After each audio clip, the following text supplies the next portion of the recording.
사무엘상 2장 22절부터 25절까지의 말씀을 우리 함께 읽도록 하겠습니다. 엘리가 매우 늙었더니 그의 아들들이 온 이스라엘에게 행한 모든 일과 회막문에서 수종드는 여인들과 동침하였음을 듣고 그들에게 이르되 너희가 어찌하여 이런 일을 하느냐.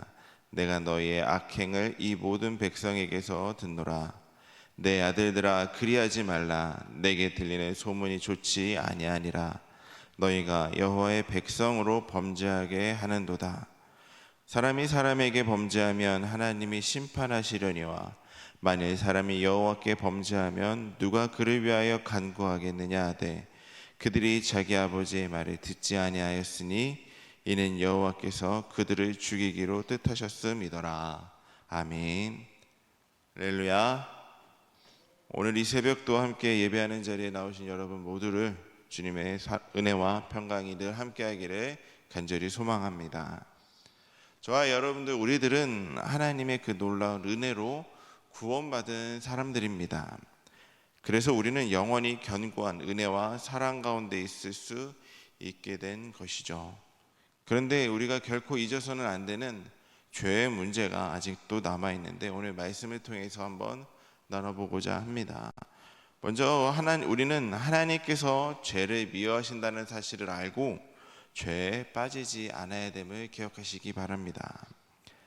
예수님께서 이 땅에 오셔서 감당하신 그 십자가는 하나님의 은혜와 그 사랑의 표현으로 우리는 모두 알고 있죠.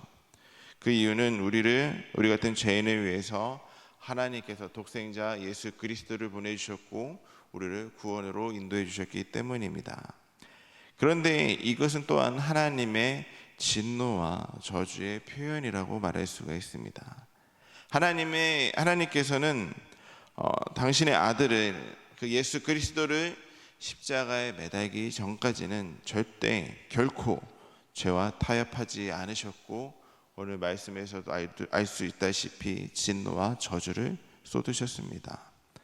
엘리의 아들들의 모습을 통해서 사람이 사람에게 범한 죄는 하나님께서 중지하실 수 있지만 하나님을 향해 범한 죄는 중지할 자가 없음을 경고하는 것을 우리는 볼 수가 있죠.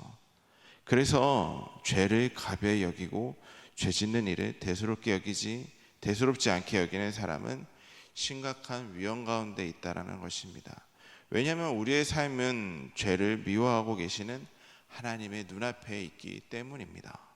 사랑하는 성도 여러분, 저와 여러분들은 예수님의 십자가가 죄인의 구원을 이룬 하나님의 은혜와 사랑을 드러낼 뿐만이 아니라 철저하고 엄중한 하나님의 진노와 형벌이 드러난다는 것을 우리는 알고 있습니다. 그렇기 때문에 우리는 십자가를 통해서 하나님의 사랑을 바라볼 수 있게 되었고 하나님께서는 결코 죄를 용납하지 않는다는 사실을 기억하시고 잊지 마시기를 바랍니다.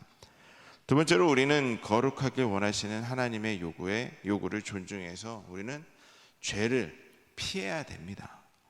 죄의 위험성은 여기서 끝나지가 않았습니다. 영원히 제사장이 되리라던 그 엘리 가문에 대한 하나님의 약속은 그들이 하나님을 멸시하고 소홀히 대함으로써 변경되고 말게 됩니다.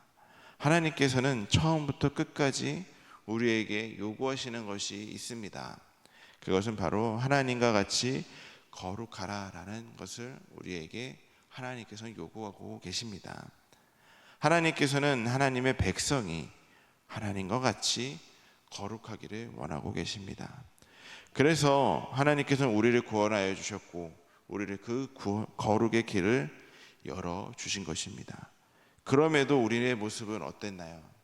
그럼에도 불구하고 죄를 즐기며 죄 가운데 머물게 됩니다. 그런 행동은 하나님을 멸시하게 되는 것이죠. 하나님께서는 하나님을 존중하는 자를 존중하시고 또 하나님을 멸시하는 자는 경멸하고 계십니다. 우리는 하나님의 영원한 요구를 잊어버린 채 하나님을 멸시하지 않도록 주의해야 될 것입니다. 사랑하는 성도 여러분, 은혜로 구원받은 자는 하나님을 높이고 존중할 수밖에 없습니다. 우리를 그 구원의 길로 인도해 주셨고 그 아들 독생자 예수 그리스도를 아끼지 않고 우리에게 내어주셨기 때문입니다. 그렇기 때문에 하나님의 정성과 그 하나님의 은혜를 가볍게 여기는 자들은 거룩함을 요구하시는 하나님을 소홀히 할 수밖에 없음을 알 수가 있습니다. 사랑하는 성도 여러분, 하나님께서 독생자 예수 그리스도를 희생하심으로 죄인을 구원하시려고 세우신 십자가를 어떻게 여기고 계십니까? 하나님의 일관된 요구인 거룩함에 대해서 어떠한 자세를 보이고 계시나요? 거룩하지 않았던, 죄 가운데 있었던, 죄의 종노릇을 하고 있었던 우리들을 구원해 주셨으니 구원은 반드시 거룩함을 이루게 한다는 사실을 기억하시고 늘 거룩함의 길을 갈 수 있는 저와 여러분들이 될 수 있기를 간절히 소망합니다. 마지막으로 우리가 제사장으로서 살아가는 것을 막는 죄를 우리는 늘 경계해야 됩니다. 죄로 인한 위험성은 더 있습니다. 하나님이 우리를 구원하시고 하나님을 섬기는 제사장으로 우리를 삼아주셨습니다. 하나님을 늘 예배할 수 있는 예배자로 삼아주셨죠. 그렇게 하나님께서 우리에게 원하셨던 것은 다른 사람을 섬기고 돌봄으로 하나님께 인도할 수 있는 그 사명을 우리에게 주셨습니다. 하나님의 백성이 세상을 섬기도록 하시는 것, 이것이 하나님의 변하지 않은 방법이었습니다. 하나님께서는 하나님의 뜻대로 행할 충실한 제사장을 주시며 그가 영원히 행할 것이라고 말씀하셨습니다. 그런 자가 저와 여러분들이 될 수 있기를 바랍니다. 그런데 문제는 죄라는 것이 이 사명을 수행하지 못하고 방해한다는 것이죠. 죄는 하나님과 다른 사람들로부터 눈을 돌리고 나 자신만을 향하게 하기 때문입니다. 그렇기 때문에 우리는 죄에서 멀리 떠나야 되고 죄를 늘 경계해야 되는 것입니다. 우리를 통해 온 세상을 회복시키시려는 하나님의 계획을 방해하는 자가 되어서는 안 됩니다. 하나님께서는 우리를 구원하셔서 전에 무익하였던 우리들을 선한 일을 할 수 있도록 하나님께서 사명을 주셨습니다. 우리가 다른 사람을 섬기며 그들을 하나님께로 인도할 수 있는 그 제사장으로서의 사명을 주신 것입니다. 전에 하나님과 다른 사람을 대적하며 자기를 위해 살던 사람이 이제는 하나님을 위해 다른 사람을 섬기는 사람으로 완전히 변화된 것입니다. 사랑하는 성도 여러분, 우리는 이런 구원의 목적에 합당한 삶을 살고 있는지 한번 돌아보시고 죄는 결코 성도의 거룩한 삶에 곁들여질 수 없음을 늘 기억하시길 바랍니다. 우리가 받은 구원은 견고합니다. 그러나 죄와의 씨름은 우리에게 아직도 끝나지 않은 일입니다.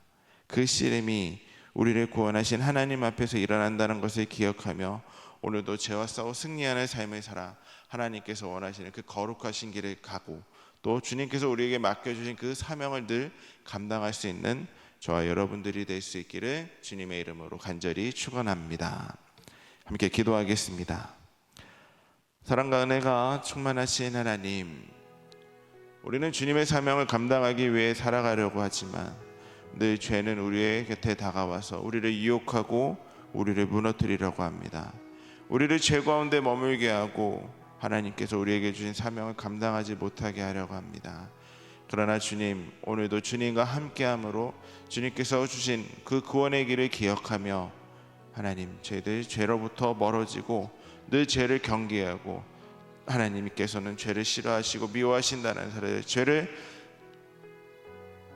혐오한다는 그 사실을 기억하고 주님의 곁에 머물 수 있도록 늘 기도하며 주님과 동행함으로 주님께서 주신 사명을 감당하며 이 땅을 회복시킬 수 있는 저와 우리 사랑교회 모든 성도님들이 될 수 있도록 인도하여 주시옵소서. 저희들을 사용하여 주시기 위하여 이 가운데로 불러주심에 감사하며 늘 주님과 동행할 수 있게 하여 주시고 늘 주님을 의지하며 살아갈 수 있는 하나님의 귀한 자녀들이 될 수 있도록 인도하여 주시옵소서.